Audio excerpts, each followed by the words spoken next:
نعم.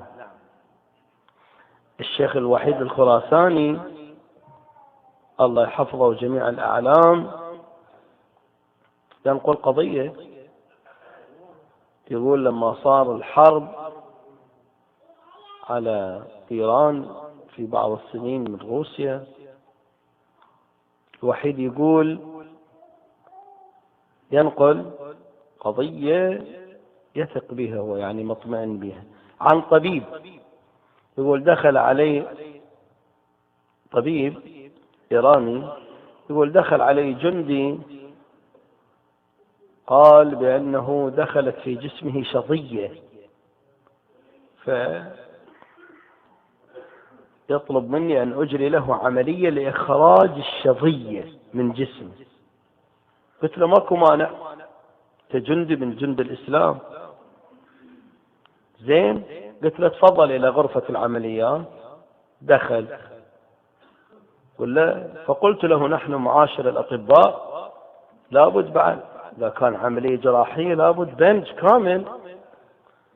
قال لي لا، أنا ما أحب أن أنقطع عن ذكر الله تبارك وتعالى، صار إذا دخل في بنج كامل تتعطل كثير من أموره، حتى إذا ما أعطي وكالة لأحد تبطل وكالته كذا، فشي يعني أحكام تترتب. قال أنا ما أحب أن. قال لي شلون؟ مسألة فيه جراحة بطن كذا. فقال لي أنا الآن أنام على السد اللي تحبون اللي تشتغلون عليه العملية، وأذكر الله تعالى بكلمات، ثم نتيجة هذا الذكر الخاص سترى أني في حالة كالغيبوبة، وبإمكانك أن تجري العملية. إذا أنهيت العملية قول لي، أنا أذكر ذكر وأرجع إلى حالتي السابقة. قلت تعجب. يقول فاضطجع انبطح على السدة اللي يجري عليها الطبيب العملية، فأخذ يذكر الله تبارك وتعالى بلسانه، نعم، مدة إلى أن رأيت هذا الجسم أمامي كالخرقة. تعجبت.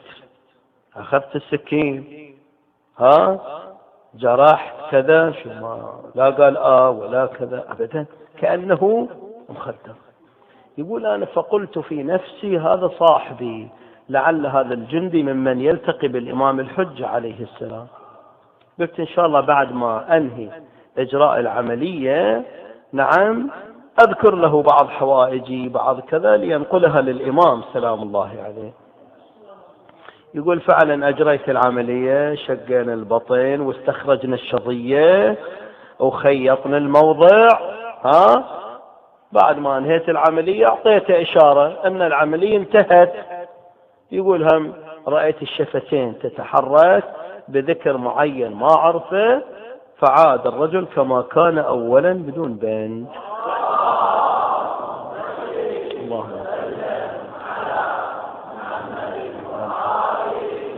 يقول فسألت سؤال، قلت له متى إن شاء الله تنتهي الحرب؟ اسمع القوة، الحرب اللي علينا متى؟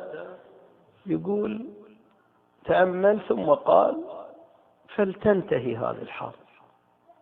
يقول هو قال هالإشارة وكأن هالإشارة إشارة تكوينية، وين وصلت؟ إلى قلب الرئيس الموجود في روسيا. وتحرك هذا القلب وكتب برقية لكل الجيش أن ينسحب من إيران بإشارة من هذا الشخص، إشارة إلهية تكوين. يقول فقلت له سبحان الله العظيم أنت تلتقي بالإمام؟ قال لا أنا مو كفو بعد ما وصلت. عادل خوش بعد ما وصل نجري لك العملية بدون بين وبإشارة بيدك فلتنتهي الحرب، حرب مدججة بالسلاح وقوة وجيش، بإشارة منك، نعم، يستجيبها رب العالمين، وينهي الحرب وانت ما صرت كفو.